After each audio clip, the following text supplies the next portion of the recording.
Bismillahirrahmanirrahim. Assalamualaikum warahmatullahi wabarakatuh. Nama saya Aldi Arya Nugraha Mahendra, NIM F1B 019018, kelompok 19, praktikum dasar telekomunikasi percobaan 2. Nah, di sini saya akan membuat video respon ACC dari percobaan 2. Ya, di sini kita bisa lihat percobaan 2 yaitu tentang modulasi frekuensi. Tujuan dari laporan saya atau laporan kelompok saya, yang pertama pengamatan rangkaian FM yang terdiri dari mengetahui bentuk rangkaian sinyal modulasi frekuensi. Yang kedua, mengamati pengaruh induktor dan kapasitor terhadap sinyal modulasi. Yang kedua, pengamatan domain waktu yang terdiri dari mengamati bentuk sinyal keluaran dari modulasi frekuensi pada domain waktu, menentukan nilai indeks modulasi pada sinyal modulasi frekuensi. Yang ketiga, pengamatan domain frekuensi yang terdiri dari mengamati bentuk sinyal keluaran dari modulasi frekuensi pada domain frekuensi. Yang kedua, mengetahui pengaruh perubahan frekuensi sinyal informasi dan sinyal carrier terhadap spektrum sinyal FM. Di sini saya akan sedikit menjelaskan pengertian dari tujuan modulasi. Modulasi adalah proses perubahan atau varying suatu gelombang periodik sehingga menjadikan suatu sinyal mampu membawa suatu informasi. Adapun tujuan dilakukan modulasi adalah sebagai berikut. Pertama, transmisi menjadi efisien atau memudahkan pemancaran. Kedua, masalah perangkat keras menjadi lebih mudah jika F per Fc min 1 min 10%. Tiga, menekan derau atau interfasi.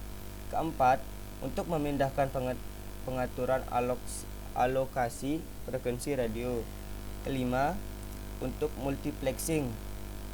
Nah, untuk yang dimaksud multiplexing ini proses penggabungan beberapa sinyal informasi untuk disalurkan secara bersama-sama melalui satu kanal transmisi. Di sini ada teorema Nyquist. Saya akan menjelaskan sedikit tentang teorema Nyquist. Dalam dunia pemrosesan sinyal digital, ada suatu proses untuk mendapatkan data digital melalui proses pencuplikan. Artinya sinyal analog dicuplik atau diambil secara diskrit dengan periode TS atau frekuensi cuplik Fs. Ini adalah gambar dari teorema Nyquist. Ini sinyal analog dan sinyal waktu diskrit. Inilah contoh pemberian cuplikan pada data sampling. Saya akan menjelaskan sedikit di mana frekuensi sampling atau Fs minimum adalah 2 kali frekuensi sinyal analog yang akan dikonversi. Misalnya, bila sinyal analog yang akan dikonversi mempunyai frekuensi sebesar 100 Hz, maka frekuensi sampling minimum ADC adalah 200 Hz. Atau bila dibalik, bila frekuensi sampling ADC sebesar 200 Hz, maka sinyal analog yang akan dikonversi harus mempunyai frekuensi maksimum 100 Hz. 3. Modulasi frekuensi atau FM atau bisa disingkat dengan FM. Modulasi frekuensi didefinisikan sebagai deviasi frekuensi sesaat sinyal pembawa atau dari frekuensi tak termodulasinya sesuai dengan amplitudo sesaat sinyal pemodulasi. Ini adalah keterangannya. Ini adalah secara matematis sinyal termodulasi FM dapat dinyatakan dengan IFM sama dengan Fc sin dalam kurung omega C kali T tambah MF sin omega M T. Inilah keterangannya. FM itu sinyal termodulasi FM, EM itu sinyal pemodulasi, EC sinyal pembawa, VC amplitudo maksimum sinyal pembawa, MF indeks modulasi FM, delta C omega C frekuensi sudut sinyal pembawa atau radian per detik. Omega M frekuensi sudut sinyal pemodulasi radian per detik. Ini adalah gambar dari carrier. Ini yang putus-putus ini adalah cosine wave, yang nyambung yang ini adalah modulasi wave. Ini adalah FM atau modulasi frekuensi wave. Indeks modulasi frekuensi. Selanjutnya indeks modulasi frekuensi. Seperti telah dibahas pada modulasi frekuensi, maka frekuensi sinyal pembawa diubah-ubah sehingga besarnya sebanding dengan besarnya amplitudo sinyal pemodulasi. Semakin besar amplitudo sinyal pemodulasi, maka semakin besar pula frekuensi sinyal termodulasi FM. Besar selisih antara frekuensi sinyal termodulasi FM pada suatu saat dengan frekuensi sinyal pembawa disebut deviasi frekuensi. Indeks modulasi FM merupakan perbandingan antara deviasi frekuensi maksimum dengan frekuensi sinyal pemodulasi. Ini adalah rumusnya. MF sama dengan delta per FM. Keterangannya, delta ini deviasi frekuensi maksimum, FM ini frekuensi maksimum sinyal pemodulasi, MF itu indeks modulasi FM. Ini adalah gambar diagramnya. Besar indeks modulasi FM dapat dipilih sebesar mungkin sejauh tersedia bandwidth untuk keperluan transmisinya. Yang B.5 ada filter. Filter adalah sebuah rangkaian yang dirancang agar mengalirkan suatu pita frekuensi tertentu dan menghilangkan frekuensi yang berbeda dengan pita ini. Ini juga jaringan filter bisa bersifat aktif maupun pasif. Berdasarkan sifat penguatan filter aktif itu rangkaian filter dengan menggunakan komponen elektronik aktif, sedangkan rangkaian pasif adalah rangkaian filter yang menggunakan komponen-komponen elektronik pasif saja. Berdasarkan daerah frekuensinya, yang pertama ada LPF atau kepanjangan dari low pass filter. Nah, low pass filter ini sendiri adalah sebuah rangkaian yang tegangan keluarannya tetap dari DC naik sampai ke suatu frekuensi cut off VC.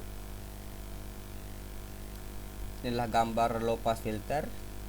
Nah, ini pita lewat, jangkauan frekuensi yang dipancarkan, pita stopnya, jangkauan frekuensi yang diperlemah, frekuensi cut off atau FC disebut frekuensi 0,707 atau frekuensi 3 dB, frekuensi pojok atau frekuensi putus. Yang kedua ada high pass filter atau bisa disingkat dengan HPF. Filter high pass memperlamah tegangan keluaran untuk semua frekuensi di bawah frekuensi cut off VC. Inilah gambar dari high pass filternya. Selanjutnya yang ketiga ada band pass filter atau bisa disingkat dengan BPF. Filter band pass hanya melewati sebuah pita frekuensi saja seraya memperlamah semua frekuensi di luar pita itu. Ini adalah gambar dari band pass filternya. Selanjutnya yang keempat ada band stop filter atau bisa disingkat dengan BSF. Band stop filter adalah yang menolak frekuensi tertentu. Band stop filter adalah yang menolak frekuensi tertentu sekaligus melewatkan semua frekuensi di luar pita tersebut. Ini adalah gambar dari band stop filternya. Selanjutnya itu ada alat dan bahan.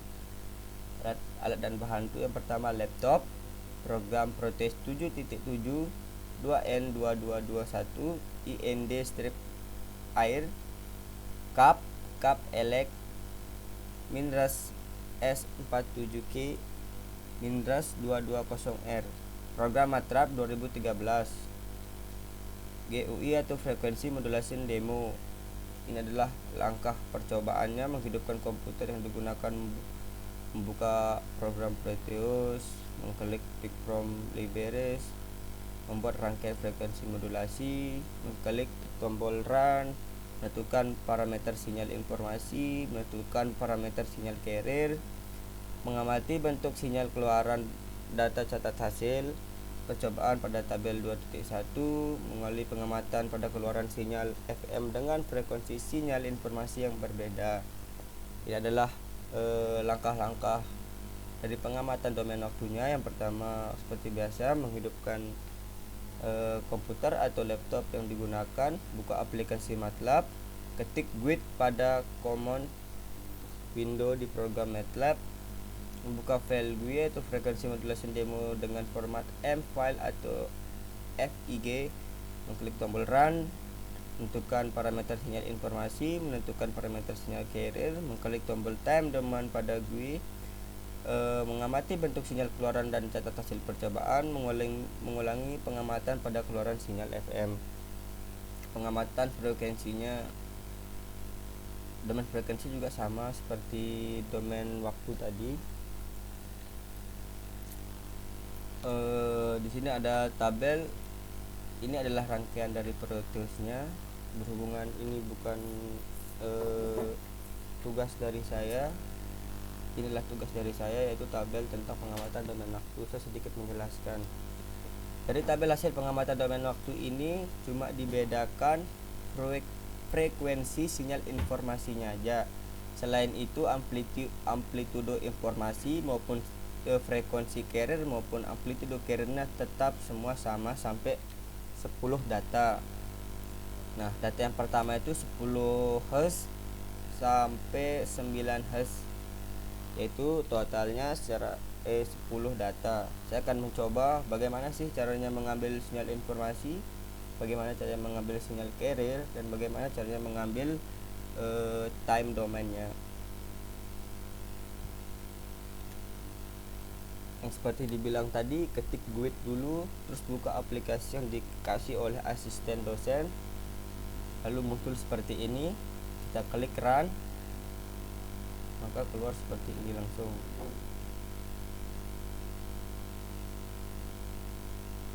Kita lihat dulu.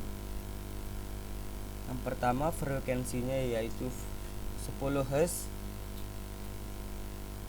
dan amplitudo informasinya 0,8 volt. Mari kita coba. Ini modulasi sinyal ini yang dimaksud adalah sinyal informasi. Amplitudonya tadi 0,8 volt dan frekuensinya itu yang pertama 10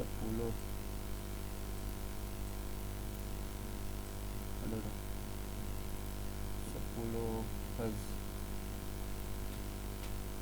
10 Hz. Nah, 10 Hz 0,8 volt. Nah, ini adalah gambar dari sinyal informasi amplitudo 0,8 volt dan frekuensinya 10 Hz. Ini adalah gambarnya. Dan cara mencari sinyal carrier sesuai dengan perintah asdos. Karena ini pengamatan domain waktu, maka frekuensinya tetap 123 Hz dan amplitudonya itu 1 volt. Kita coba. Amplitudonya itu tadi 1 dan 123 Hz. 1 dan 123 Hz.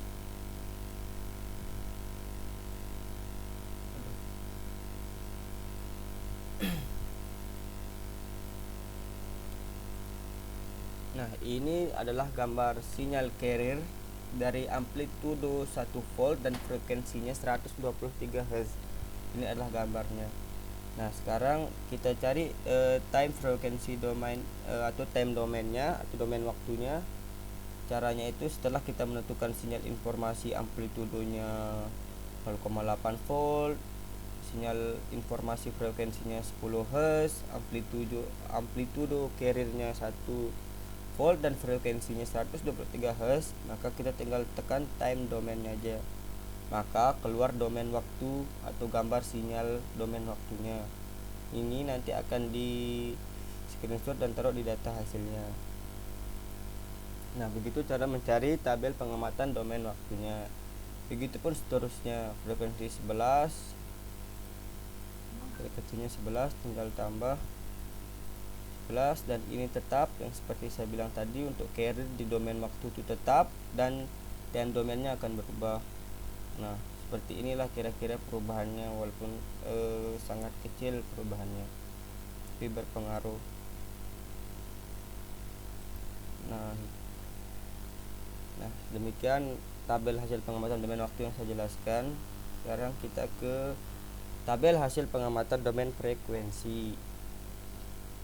Nah, bedanya di sini tuh frekuensi informasinya sama amplitudo informasinya tetap sesuai dengan perintah ASDOS atau asisten. Dan sinyal carriernya itu frekuensi carriernya saja yang berubah, amplitudonya tetap 1 volt sesuai dengan perintah asisten. Kenapa 111 dan di bawahnya frekuensinya ini 114? Karena tidak bisa tambah 1, yaitu karena dia itu kelipatan 3, atau 111 ditambah 3 114, 114 ditambah 3 117 dan seterusnya. Sekarang kita coba mencari domain frekuensinya. Frekuensi informasi 14 dan 0,8. 14 dan 0,8. Nah, ini adalah 14 dan 0,8 volt. Ini adalah sinyal informasi yang amplitudonya 0,8 volt dan frekuensinya 14 Hz. Sekarang kita coba ke sinyal carriernya. Sinyal carriernya di sini frekuensinya 111 Hz dan amplitudenya 1 volt. Amplitudo 1 dan 111 Hz. Kita turunkan sampai 111. Nah, ini adalah gambar sinyal informasi atau maksud saya sinyal carrier yang amplitudo dari sinyal carrier ini adalah 1 volt dan frekuensi dari sinyal carrier ini adalah 111 Hz. Dan sekarang kita akan mencari spektrumnya.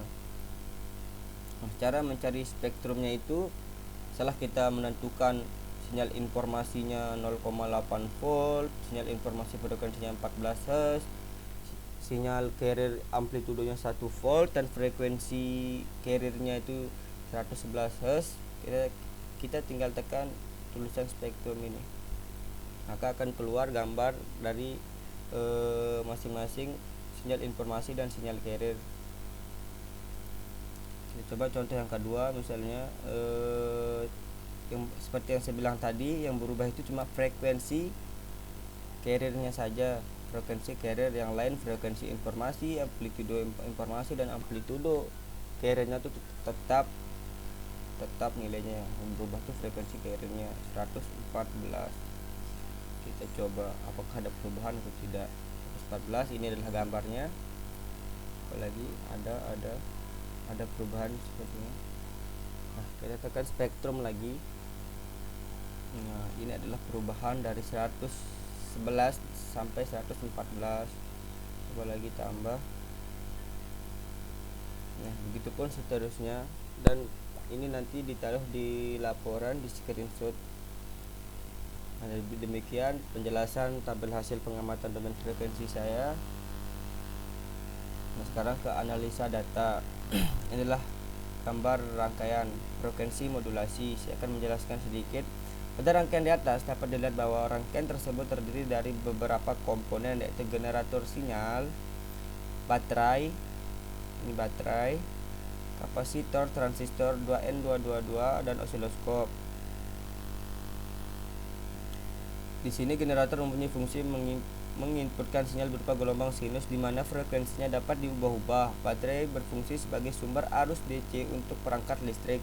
Kapasitor berfungsi sebagai penyimpanan energi muatan listrik. Pada rangkaian ini, kapasitor mempunyai fungsi sebagai penghubung arus AC menuju transistor serta memiliki noise yang ditimbulkan.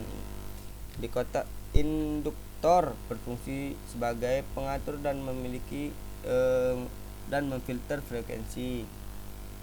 Kita singkat saja, dari rangkaian di atas, generator sinyal mendapat dua input. Salah satu input yang menghasilkan sinyal informasi terhubung paralel ke osiloskop dan langsung dihubungkan dengan kapasitor elektrolit. Input generator sinyal yang lain dihubungkan dengan ground.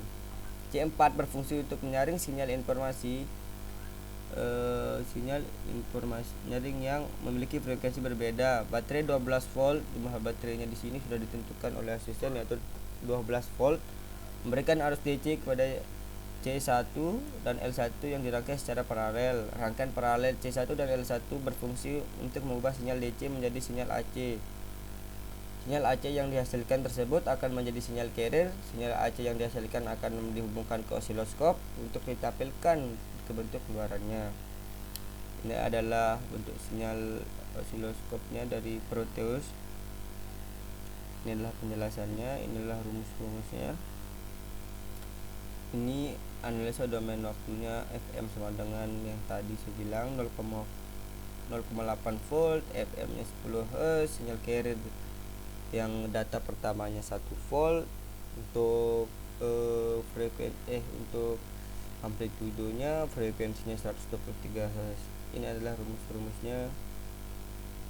SM sama dengan VM cos 2V FMT.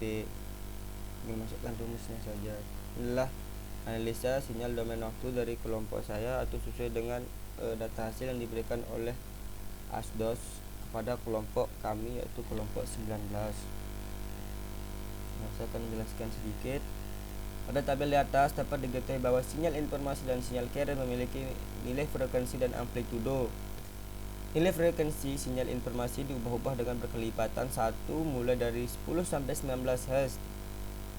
Dan nilai amplitudonya bernilai sebesar 0,8 volt, sedangkan nilai frekuensinya sinyal carrier bernilai tetap dengan nilai sebesar 123 Hz dan nilai amplitudonya juga tetap sebesar 1 volt.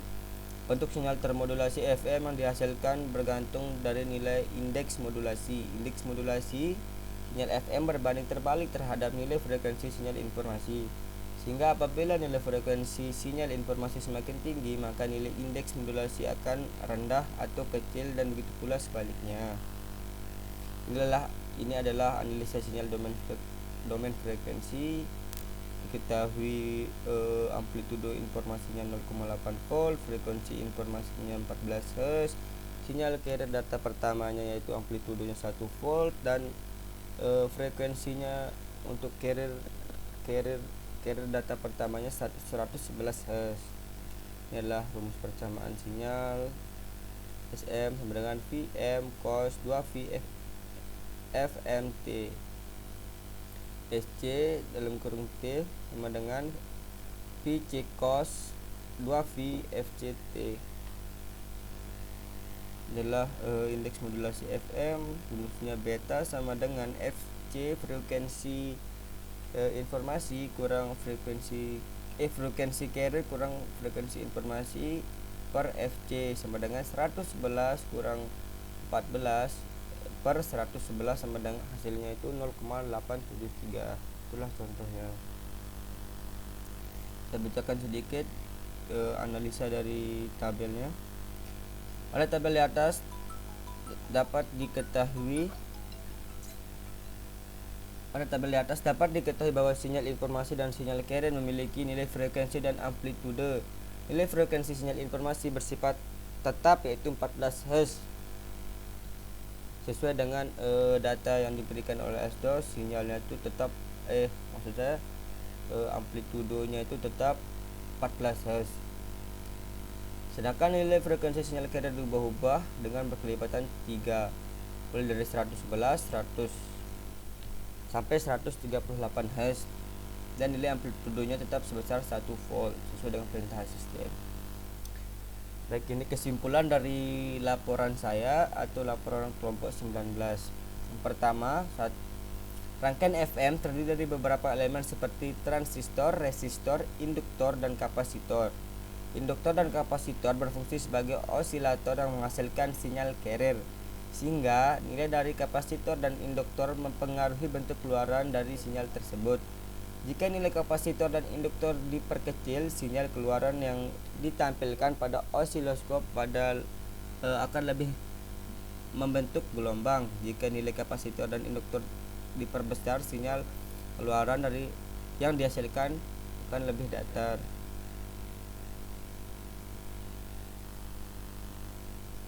Yang kedua, bentuk sinyal termodulasi FM dipengaruhi oleh nilai indeks modulasi. Nilai indeks modulasi berbanding terbalik dengan nilai frekuensi sinyal informasi, sehingga jika frekuensi sinyal informasi bernilai besar, indeks modulasi akan bernilai kecil, dan begitu pula sebaliknya. Semakin besar nilai indeks modulasi, bentuk sinyal termodulasi yang dihasilkan akan lebih renggang, dan jika indeks modulasi bernilai kecil, maka bentuk sinyal termodulasi yang dihasilkan akan lebih rapat. Bentuk spektrum sinyal termodulasi FM dipengaruhi oleh nilai frekuensi carrier. Semakin besar nilai frekuensi carrier, maka jarak antara LSB dan USB pada spektrum sinyal termodulasi akan lebih besar. Semakin kecil nilai frekuensi carrier, maka jarak antara LSB dan USB pada spektrum sinyal termodulasi akan lebih rapat. Inilah daftar pustaka dari laporan saya. Nah, sesuai dengan perintah asisten kedua, yaitu Mbak Saskia. Pesan dan kesan saya selama praktikum.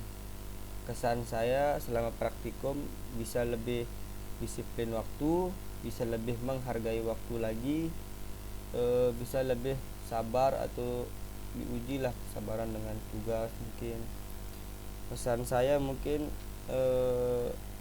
alhamdulillah lah. Mungkin saya selaku ketua kelompok 19 mungkin mohon minta maaf sebesar-besarnya untuk Mbak Saskia. Mungkin apabila ada kesalahan dari saya atau dari kelompok saya, mohon dimaafkan, karena manusia tidak luput dari kehilafan. Segitu saja yang bisa saya sampaikan. Apabila ada kesalahan, mohon dimaafkan. Wassalamualaikum warahmatullahi wabarakatuh.